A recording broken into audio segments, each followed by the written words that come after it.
দৈনন্দিন যিটো আমাৰ পেট্ৰলিং কৰিবলৈ যাওঁতে আমাৰ ৰাতিপুৱা সময়ত এখন গাড়ী আমি ধৰিলোঁ, বিভাগীয় কাগজ পত্ৰ নাছিলে। আৰু এতিয়া এই আবেলি সময়ত আমাৰ পেট্ৰলিং কৰিবলৈ যাওঁতে হাতীৰ বিষয়ত আকৌ এখন আমি গাড়ী ধৰা হ'ল। গাড়ী নম্বৰটো কি আছিল? এখন গাড়ীৰ নম্বৰটো এখন গাড়ী হ'ল আপোনাৰ AS05 AC 3413 আৰু এখন গাড়ীৰ নম্বৰ AS03 BC 2700। দুখনে ডাম্পাৰ? দুইখনে ডাম্পাৰ। অবৈধভাৱে লৈ আহিছে? মানে বালিৰ সন্দৰ্ভত কোনো বিভাগীয় কাগজ পত্ৰ নাছিলে। এতিয়া আপোনালোকে কি কৰিব?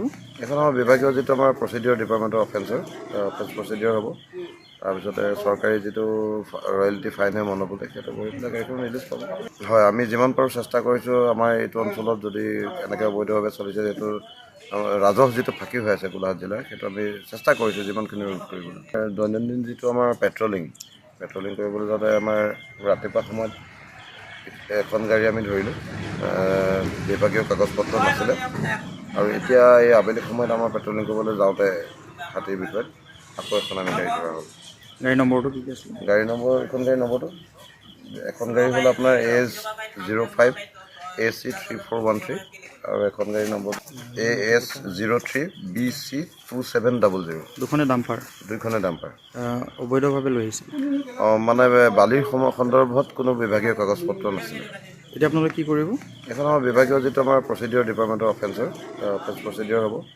তাৰপিছতে চৰকাৰী যিটো ৰয়েলিটি ফাইনে মনোবলে সেইটো কৰি পেলাই গাড়ীখন ৰিলিজ পাব। হয়, আমি যিমান পাৰোঁ চেষ্টা কৰিছোঁ আমাৰ এইটো অঞ্চলত যদি এনেকৈ অবৈধভাৱে চলিছে, যিটো ৰাজহ যিটো ফাঁকি হৈ আছে গোলাঘাট জিলাৰ, সেইটো আমি চেষ্টা কৰিছোঁ যিমানখিনি ৰোধ কৰিবলৈ। দৈনন্দিন যিটো আমাৰ পেট্ৰলিং কৰিবলৈ যাওঁতে আমাৰ ৰাতিপুৱা সময়ত এখন গাড়ী আমি ধৰিলোঁ, বিভাগীয় কাগজ পত্ৰ নাছিলে।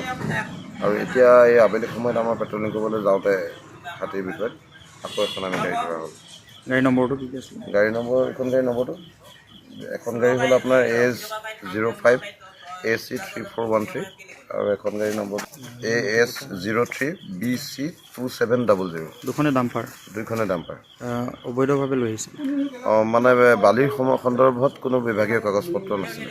এতিয়া আপোনালোকে কি কৰিব? এখন আমাৰ বিভাগীয় যিটো আমাৰ প্ৰচিডিউৰ ডিপাৰ্টমেণ্টৰ অফেন্সৰ প্ৰচিডিউৰ হ'ব। তাৰপিছতে চৰকাৰী যিটো ৰয়েলিটি ফাইনে মনোবলে সেইটো কৰি পেলাই গাড়ীখন ৰিলিজ পাব। হয়, আমি যিমান পাৰোঁ চেষ্টা কৰিছোঁ আমাৰ এইটো অঞ্চলত যদি এনেকৈ অবৈধভাৱে চলিছে, যিটো ৰাজহ যিটো ফাঁকি হৈ আছে গোলাঘাট জিলাৰ, সেইটো আমি চেষ্টা কৰিছোঁ যিমানখিনি ৰোধ কৰিবলৈ। দৈনন্দিন যিটো আমাৰ পেট্ৰলিং কৰিবলৈ যাওঁতে আমাৰ ৰাতিপুৱা সময়ত এখন গাড়ী আমি ধৰিলোঁ, বিভাগীয় কাগজ পত্ৰ নাছিলে।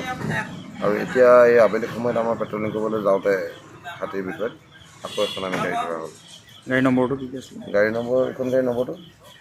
এখন গাড়ী হ'ল আপোনাৰ AS05 AC 3413 আৰু এখন গাড়ীৰ নম্বৰ AS03 BC 2700। দুখনে ডাম্পাৰ? দুইখনে ডাম্পাৰ। অবৈধভাৱে লৈ আহিছে? মানে বালিৰ সন্দৰ্ভত কোনো বিভাগীয় কাগজ পত্ৰ নাছিলে। এতিয়া আপোনালোকে কি কৰিব? এখন আমাৰ বিভাগীয় যিটো আমাৰ প্ৰচিডিউৰ ডিপাৰ্টমেণ্টৰ অফেন্সৰ প্ৰচিডিউৰ হ'ব।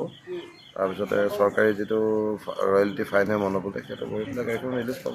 হয়, আমি যিমান পাৰোঁ চেষ্টা কৰিছোঁ আমাৰ এইটো অঞ্চলত যদি এনেকৈ অবৈধভাৱে চলিছে, যিটো ৰাজহ যিটো ফাঁকি হৈ আছে গোলাঘাট জিলাৰ, সেইটো আমি চেষ্টা কৰিছোঁ যিমানখিনি ৰোধ কৰিবলৈ। যিকোনো খবৰৰ বাবে যোগাযোগ কৰক 7099017330 লগতে 7099017110 নম্বৰত।